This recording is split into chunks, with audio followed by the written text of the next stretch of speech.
Our story opens with crows soaring over a desolate landscape, because in this unforgiving world, a surviving mercenary is seen as just a third-rate fighter who failed their duty.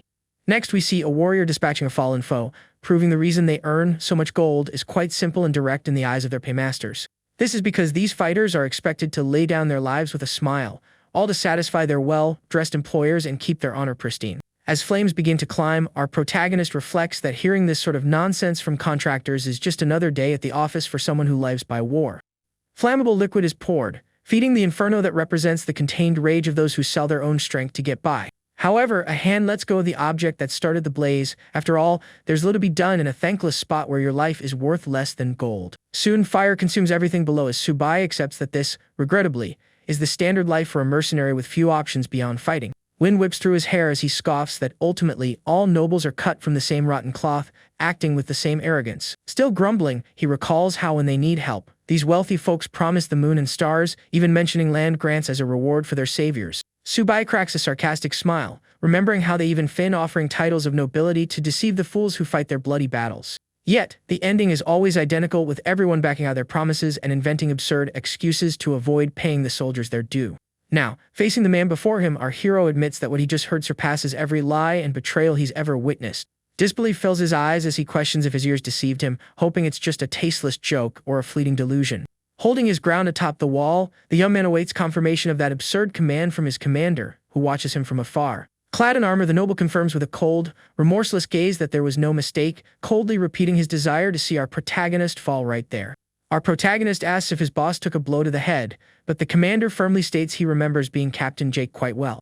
At this, the mercenary laughs, saying that if that's the case, the noble must be telling a truly awful joke. Placing a hand on his hilt, Jake comments that asking a simple mercenary to meet his end with knightly honor is nonsensical. His eyes flash with mischief, finding humor in the ridiculous notion of acting like a fairy tale hero. A strong wind howls atop the wall, creating a tense silence as the two confront each other in the war-torn landscape. Sighing, the commander closes his eyes, admitting he may have spoken a bit too hastily. He then offers an apology for the misunderstanding, attempting to de-escalate the situation before the mercenary strikes. Maintaining his posture, the noble clarifies that his true intention was merely to assign one final, crucial mission to the group. Jake listens intently as the man explains that, due to relentless defeats, the army's position has grown desperate. Gazing down at the burning city, it becomes painfully clear that any chance of victory is practically non-existent. In the end, the enemy forces have pushed so far that their swords are already threatening the noble family's throats. The protagonist grasps the severity of it all as House Crawford, the defenders of this land for generations, is on the brink of collapse. Cornered with nowhere left to run, the commander confesses that desperation fueled his clumsy words. Jake states that he now fully understands what the man is implying. He concludes that, considering the utter chaos, it's high time to get the heck out of there. The commander commends him, noting that if someone with Subai's rare talent has hit their limit, things are dire indeed. But the mercenary's brow furrows with suspicion at the mention of a last mission. Amid this pandemonium, the plan is straightforward and suicidal. They must withstand the rebels' all-out assault tomorrow while the Lord makes his escape.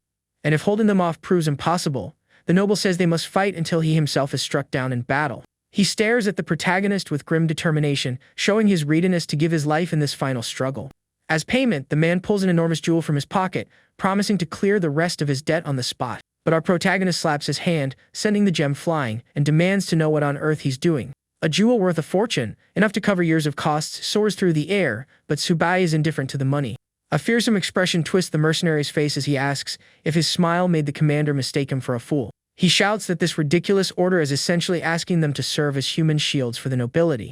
He throws it in his face that even if they helped, they'd only hold the enemy aback for a brief and meaningless moment. Subai seethes at the thought of being discarded just to buy a few extra seconds for some lord's getaway. He also questions how, even if a miracle occurred, the rebels would ever let them walk away alive. The commander tries to reason with him, saying they are merely free agents, not knights bound by a code of honor. He believes the enemy won't bother pursuing their band, but Subai laughs, retorting that the world doesn't work that way. Subai flashes a terrifying grin and asks if the commander realizes that, to the rebels, his mercenary group is their most despised foe. The scene shifts to a flashback in a forest, where enemy cavalry hunts the protagonist's unit, swearing to destroy them at any cost. Nearby, a wounded soldier coughs up blood, trying to conceal himself behind a tree, praying his allies will find him. Suddenly, a figure in identical armor rushes toward him, and the soldier sighs in relief, thinking help has arrived. The armored man supports his fallen comrade as if to help, but his true intentions are far from benevolent. Swiftly, Subai ends the soldier's life right there, proving that cruelty is a necessity for maintaining a perfect cover in this harsh world. The other knights are stunned, watching a supposed ally attack his own comrade before their very eyes without a flicker of hesitation. Beneath the helmet, Tsubai's red eye glows as he yells that it's an ambush, aiming to sow panic among the troops. Charging forward, he reveals they aren't allies but the mercenaries who infiltrated using armor from the battlefield dead. Their squad leader, mounted on his horse, is horrified to realize these fiends are using his friends' bodies as camouflage. Enraged, the knight screams with every ounce of hatred he can muster, accusing the mercenaries of having no concept of honor or respect. His speech, however, is cut brutally short as Tsubai closes the disc with inhuman speed, ignoring the man's moral lecture. The attack is swift, eliminating the commander in the blink of an eye. Tsubai remains impassive inside the stolen helmet. For him, honor doesn't fill his stomach or ensure you'll see another dawn. Back in the present, the jewel sparkles on the ground as the mercenary recalls that the army only held out this long because he eliminated several leaders in this fashion. Tsubai warns that the rebels are now far more intent on destroying the mercenaries than on chasing down any lord, but he pauses for a second. With a piercing gaze, Tsubai questions if the entire point was to draw the enemy army's full attention onto their group as a diversion. The commander simply states that all he requires is for the mission to be fulfilled, with no more questions or complaints from them. In a threatening tone, he warns that refusal leaves him no choice but to take Tsubai down, assuring him he'll do what's necessary, even if it means fighting his own hires. The protagonist leaps back instantly. He confesses he thought the man was different from the rest of the noble filth, but has now revealed himself to be the worst of them all. At that, the commander apologizes, stating those harsh words were entirely sincere and necessary for the moment. Tsubai readies his weapon, replying that no apology is needed, as this situation ultimately works in his favor. He stares him down coldly, adding that he could easily deliver the boss's head to the enemy without an ounce of guilt. The other man understands, asking if the plan is to offer his head to the rebels while begging for their own survival. Our protagonist confirms he would genuinely love to toss his head to the crows and bolt from this place if he could. He'll do everything he can if they present both heads. His troop might just be spared. The commander questions him, both heads. Visualizing a head in a box, he realizes that to save his subordinates, Tsubai is planning to offer his own life. He explains he dragged every one of his men into this life, wanting to prove they could achieve their dreams despite their humble origins. Because they trusted and followed him this far, he must take responsibility for them all, like a true leader. Sword in hand, men at his back, he declares himself their captain, ready to make any sacrifice for his band. The commander observes this, his expression a mixture of surprise and admiration for the mercenary's sense of duty. A bitter smile then forms on his face as he concedes that the young man's position is correct. Furthermore, he acknowledges that this attitude is the true meaning of leaning others toward a better future. He then covers his face, lamenting that his own master is Zara Crawford, a noble utterly devoid of honor. With a look of profound regret, he wishes Tsubai had been his master instead of that other man. But in a sudden blur of motion, our hero lunges, sword raised, at the commander without warning. The fury on his face shows his determination to fulfill their pact and take the noble's head. The knight, however, stands his ground, accepting the blow with open arms, making no attempt to defend himself. With a final breath, he asks Jake not to forgive him for forcing this tragic outcome. The strike lands with a solid impact and red erupts, staining the stones of the wall. In that moment, our protagonist realizes things have turned out exactly as he'd feared from the very beginning. In an instant, his world tumbles as he realizes his head is no longer attached to his body, and the gap in their talent is immense. The commander simply gazes at the fallen form and says coolly, "Well, that's that. The job is done." In his final moments, our protagonist reveals he instructed his men to flee if he wasn't back within an hour. As such, he can depart without worry, having always been prepared for this kind of tragic conclusion. But one last doubt flickers in his mind. What could he have become if he'd had the same chances as the nobles? Abruptly, a mysterious voice calls his name and his eyes slowly flutter open to a new reality. Now in a lavish bedroom, an unfamiliar young man is pleading for him to please wake up. Utterly bewildered, our hero demands to know who in the world this person by his bed is. The strange boy then raises a hand, a look of pure desperation on his face. Without hesitating, he lands a sharp slap across Tsubei's face, yelling for him to finally wake up. Our protagonist is stunned, wondering if he was really just slapped out of the blue. The red-haired youth clutches his own hand in embarrassment and asks our hero to compose himself. He then addresses him as young Master Lucien, revealing Tsubei's new, noble identity. Our protagonist remains completely lost, only able to ask what is going on. He sits up in bed, finding himself in a posh room with the attendant still beside him. Looking down at his own hands, he senses something is deeply, fundamentally wrong with his body. The first thing our hero notices is that his calloused, scared hands have completely vanished. In their place are soft, unblemished hands that look they belong to some pampered young lord. He then glances at the attendant, who is kneeling on the floor, weeping uncontrollably. Our protagonist is baffled. One moment the boy slapped him, and the next he's a sobbing mess. The boy's crying seems to stem from pure relief, for a reason our hero can't yet fathom. The servant then cries out that he's so relieved, he nearly had a heart attack thinking the young master had passed on. He explains that had that happened, he would have been punished alongside him, a great tragedy for the entire noble house. But our protagonist wonders what sort of senseless drivel this kid has been spouting all morning. After all, he is new young master and certainly has no personal attendant, so none of this aligns with his life. More importantly, he is absolutely certain he perished in that battle beyond any hope of rescue. He touches his own neck, wondering how in the world his head is still in place after everything that happened. He falls silent for a moment, trying to assemble the pieces of this bizarre puzzle. After considering all the facts, there is only one logical conclusion for this situation. Our hero realizes he has somehow awakened inside the body of a total stranger, and not just any stranger. It appears he has been reincarnated into the body of a young noble who looks as if he's never witnessed a single battle. He glances in a mirror and sees he's not just any stranger, but one with a strikingly handsome face. As his attendant watches, our hero continues to examine his new form within the luxurious room. A single look reveals a noble air, making it obvious he belongs to royalty. Furthermore, the opulent room confirms he's part of a family that is swimming in money. But before anything else, our boy needs more information, so he turns to the servant. Recalling the name, he calls out to Hans to ask him a few questions. The attendant, startled, answers in the affirmative, and our hero asks for the current year. Hans, assuming he's still dazed from medication, replies that it's the imperial year 846. Our protagonist is floored. That's 15 years before the day he met his end. He then wonders if this means he has somehow traveled back in time.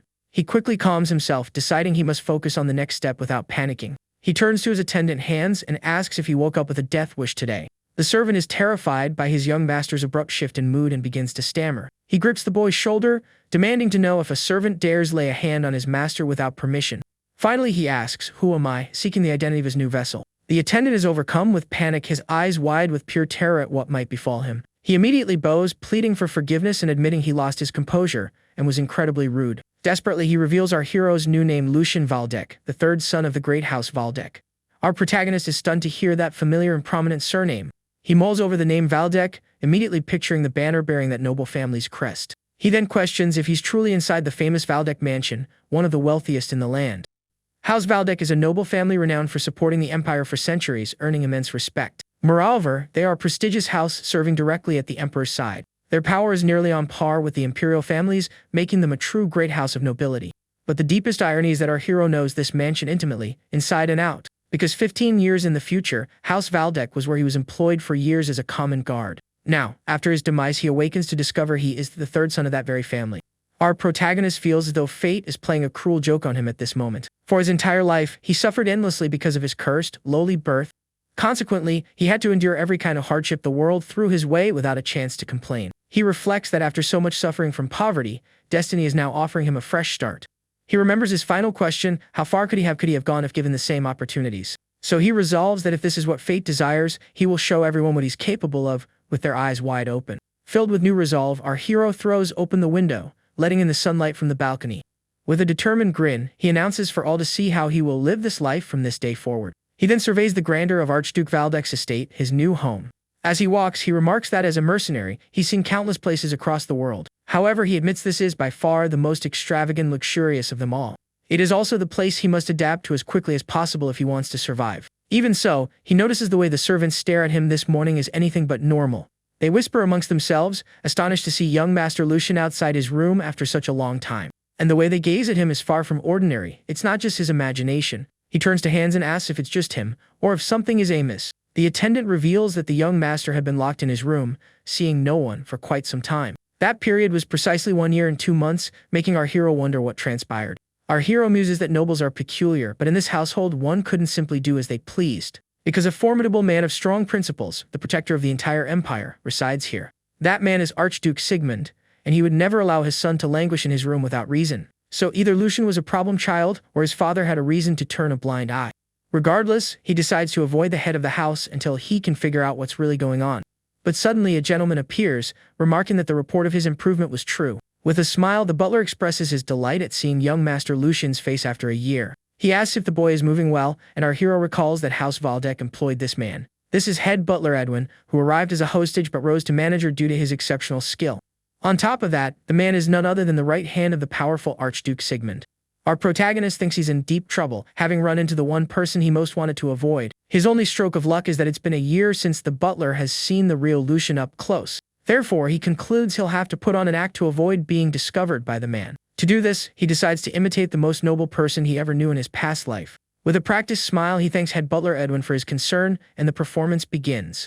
With a noble grin, he says that thanks to everyone's care, he has recovered significantly. and since he was confined for so long, he thought he should see how the house was faring, and meeting the butler was a stroke of great fortune. He then inquires if any issues have arisen within the family during his absence.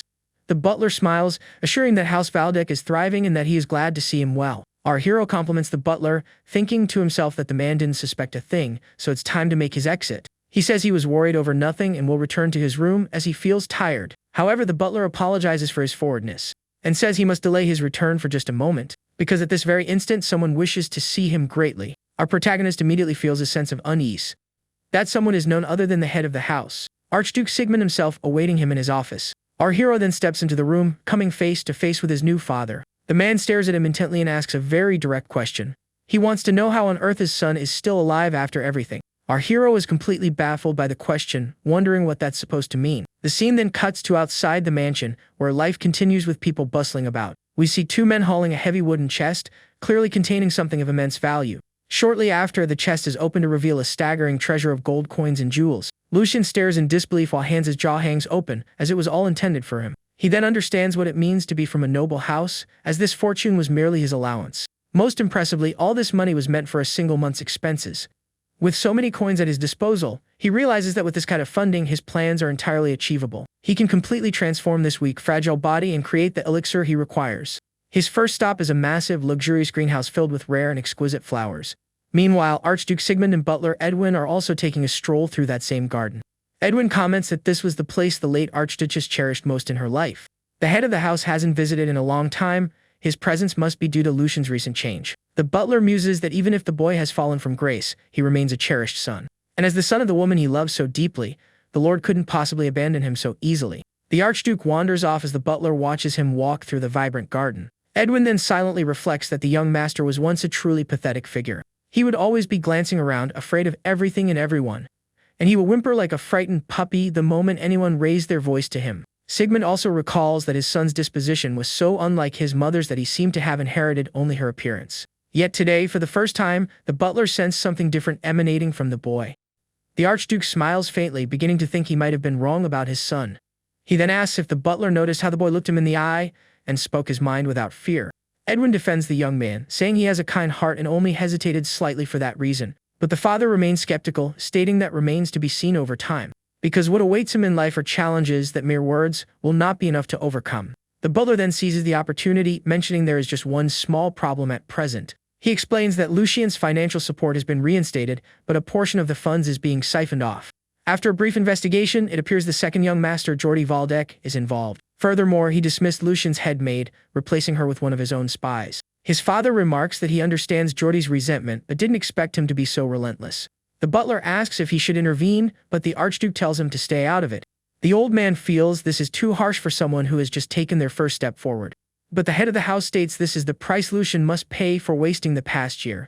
Besides, he wants to see how the boy handles this situation. If he can't, then there's no hope for him. The Valdek blood may be the key, but the one who opens the door must be the individual himself. Several days later in the mansion, maids are whispering, wondering if the young master has locked himself away again. Hans overhears them with an irritated expression, fed up with their spiteful comments. It was the third day since the previously cut funds had been restored to the young master's account. The young master mentioned his talk with his father went well, and his support was reinstated as normal. Hans knows their relationship is anything but good, so that conversation couldn't have been easy. He thinks the young master must have shown incredible courage to face his father that way. Now, despite the burdens he carries, he seems determined to press forward with everything. The servant wipes away tears, moved by his young master's newfound resolve. Meanwhile, our hero is counting his money with a greedy grin, unconcerned with anything else. Eyes gleaming with ambition, our hero thinks that with this much cash, he can finally set his plan in motion. That's why, with a greedy look, he celebrates his good fortune of being reincarnated into wealth. After all, he completely rebuilt his feeble body and concoct the elixir he needs. So, in his room, he begins his work, mixing various ingredients in a cauldron. The task is strenuous, and he even wipes sweat from his brow, a sign of his inexperience. He figures Hans must be brimming with questions but praises his loyalty for guarding the door as instructed. And now, the Archduke's son, who has never dabbled in alchemy, is immersed in it. For his project, he purchased a rare herb that grows only in moonlight and fetches an exorbitant price on the market. This is moonlight grass, and our hero spent his entire allowance just to acquire this plant. Even so, he summons Hans, telling him it's not too late to purchase even more moonlight grass. Surrounded by sacks of the plant, he admits he might seem like a madman right now. However, in just 1 year, its price will surge by 10 or even 20 times its current value. He throws himself into the piles of flowers, ecstatic about the fortune he's about to make from this investment. The price is going to climb relentlessly, and he'll be obscenely wealthy very soon because of this move. Thinking back, he reflects that the alchemists who discovered this possessed immense courage. He remembers that at the time, those alchemists weren't even sure if would succeed in the end. Nevertheless, they bought up every stalk of moonlight grass in the empire, gambling their guild's entire future. Thanks to their incredible boldness, they succeeded in creating an elixir that rocked the very foundations of the empire.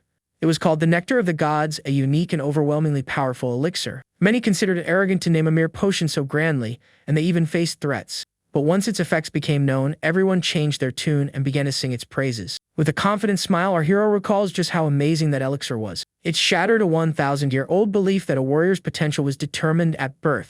In other words, that your innate gifts were your destiny, and you could never transcend your natural limits. But the one thing that smashed that common sense into pieces was that very potion. The Nectar of the Gods could transform any talentless individual into a skilled swordsman.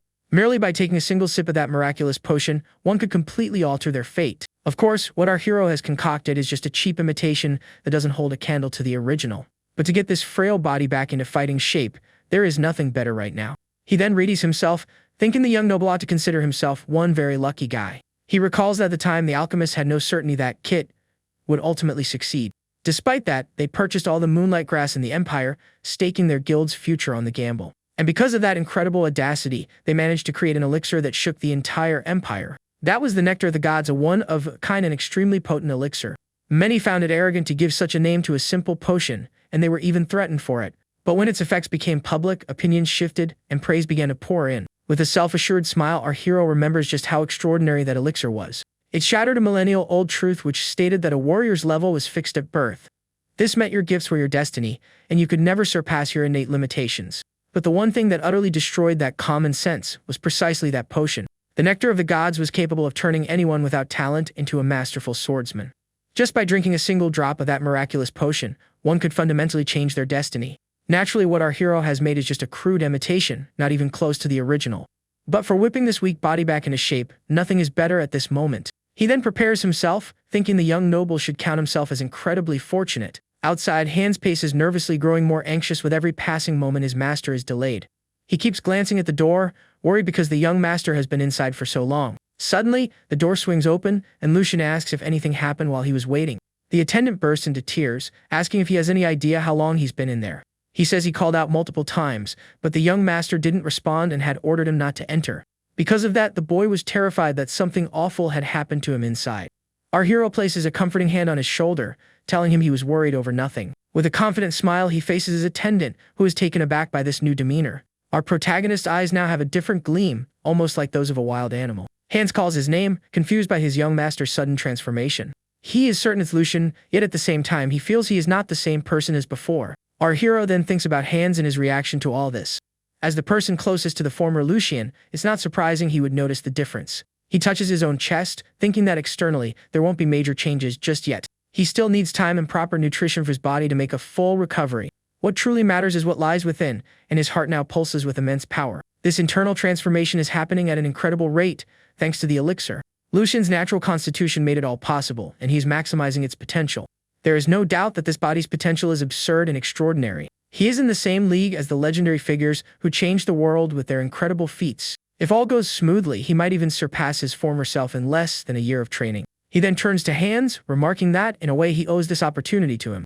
He declares that from now on, reward and punishment will be crystal clear in his life. With a serious look, he tells the attendant to listen closely, as he will only say this once. With a frightening grin, he instructs Hans to invest every penny he has in moonlight grass. He promises him the smoothest life imaginable if he follows his advice. With a grand gesture, he proclaims they will ascend to the heavens together on this fortune. Our hero then adds that he's envious of Hans, because in his day there were no nobles like him. 1 week later, in a tranquil forest, we find our hero strolling with his hands laced behind his head. He's walking with hands closed behind, preparing for what lies ahead. Our hero enjoys the forest walk with Hans, reflecting on how good his life has become. He calls it paradise, wondering if life can truly be this comfortable. Now, feasts appear right on schedule, and he never has to worry about food. His room is cleaned without him ever lifting a finger to tidy the mess. Even his bed is prepared with fresh linen so he can sleep like a king. In his past life, hunger was a daily companion, but now he lives in absolute luxury. Thanks to all this, he has been able to focus completely on his physical recuperation. He also resolved an issue that had been nagging him since arriving in this new body. the existence of his past self, Jake, who should have been a guard at House Valdek during this time. He checked with the guard captain and discovered no one matching his description had ever applied for a position. The shift he used to cover is now handled by a man he has never seen before. With hands pressed together, he thinks that honestly, this is the best possible outcome. Because nothing good could come from meeting his past self, and he lacks the courage to face him. Suddenly he begins to tremble and Hans observes him confused. The attendant calls out to him with concern, and our hero turns with a serious expression. Hans asks fearfully if they are truly going to enter that place, the one Lucian always despised. He recalls how the young master vowed never to set foot in the training grounds again after that scolding. It was all because of the second young master, Jordy, who shamed him in front of everyone. Our hero then plays ignorant, asking if he really said such a thing. The attendant confirms it, saying it was far too memorable for him to simply forget. But Lucian smiles, dismissing it as part of the past and heralding a new era. He tells Hans not to worry, as he already understands why he was scolded and harbors no anger. For a son of House Valdek, swordsmanship is the most basic of skills. So, for his envious brother, it must have been the perfect chance to humiliate his younger sibling. He used the training session to instill fear in Lucian's heart, hoping to make him quit for good, and to ensure he would never again step foot on the training grounds. However, our hero takes that first step, entering the grounds and leaving the past trauma behind. Inside the field, two guards chat, surprised by the third son's unexpected appearance.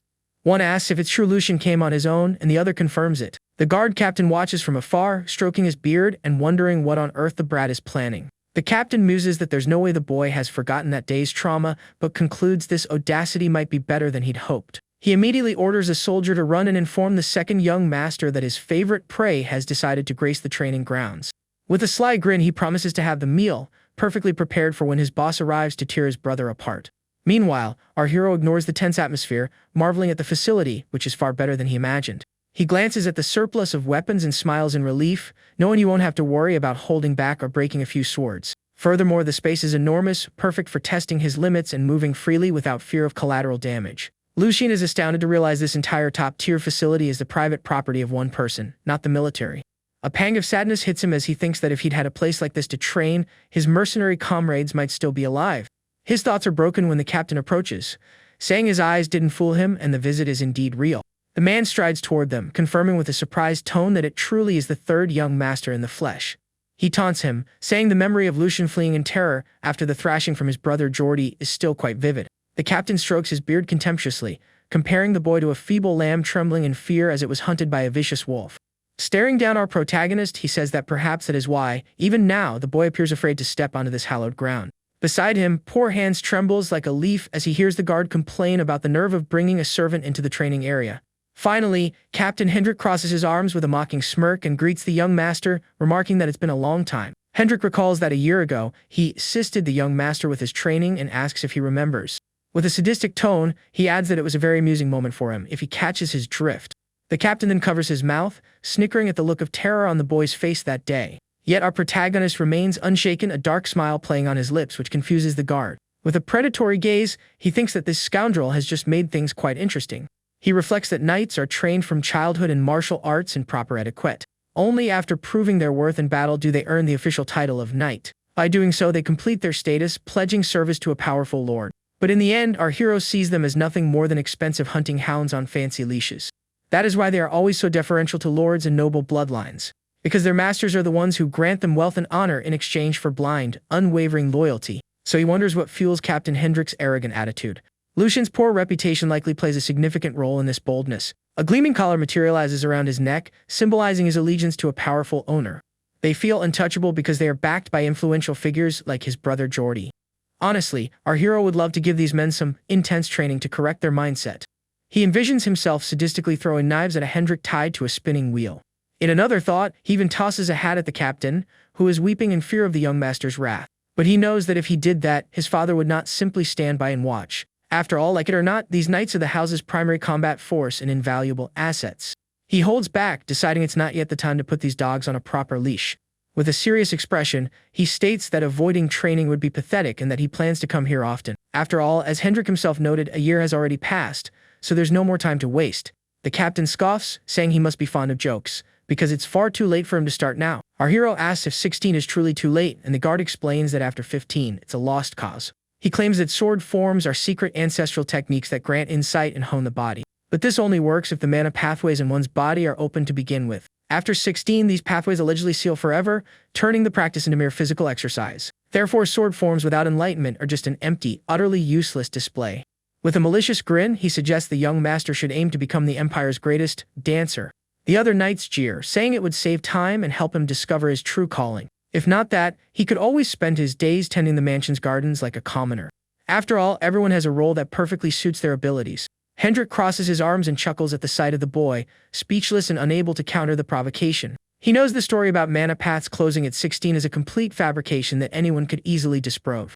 But it doesn't matter. If the issue arises, he can simply feign ignorance and get away with it. An image of a lamb being crushed illustrates how the captain views the young master in this moment. To him, Lucian is just a pathetic worm, terrified and frozen in place, incapable of reacting. Even while being ridiculed by a mere lackey and accepting the scraps he's given, he does nothing. But suddenly our hero interrupts, stating that what he's saying differs slightly from what he has heard. He explains he was told the mana path closes at 25, not 16, so there's no issue with him learning. With an innocent air, he asks if the captain might be mistaken, since his brother Geordie would surely not think that way. The guard is flustered, realizing that with Geordie's name brought into it, he can't argue the point further.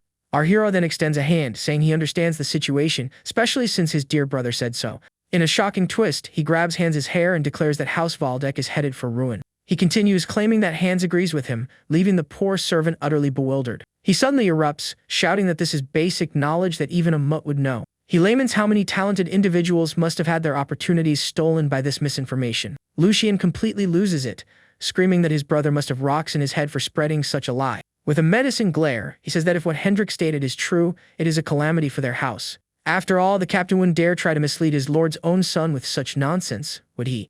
Hendrik stammers nervously that he would never dream of doing such a thing to the young master.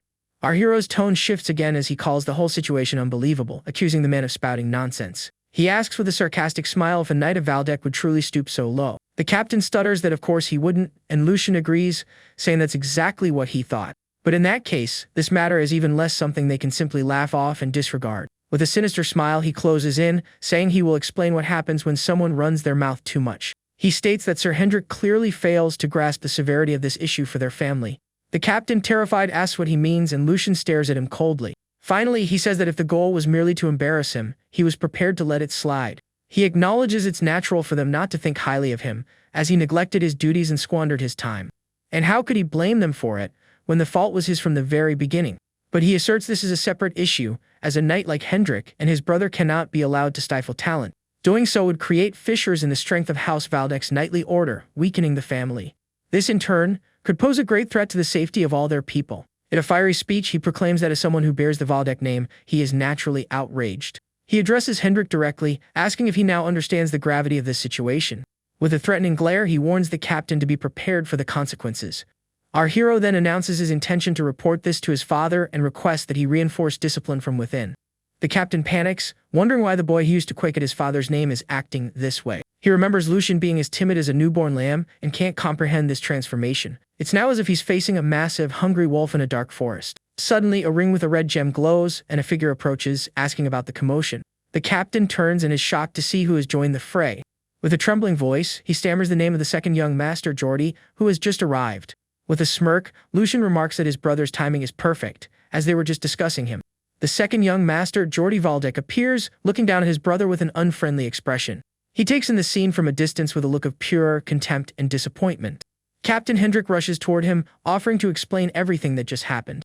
Desperately, he tries to justify himself, claiming the reality of the situation was quite different. But Geordie silences him with a firm gesture, saying that's enough and he requires no explanation. With a cold smile, he asserts there's no need to explain, as he saw everything himself. He approaches, stating he witnessed the disgrace of his own guard captain with his own 2 eyes. And being intimidated by a child who has wasted half his life is beyond disappointing. He then places a hand on the guard's shoulder, telling him to wipe that terrified look off his face. Unless, he adds, he wishes to place him in an even more awkward position in front of everyone. The servant Hans clutches Lucian's arm and whispers, asking what they should do now. He says the second young master seems extremely angry about the whole affair.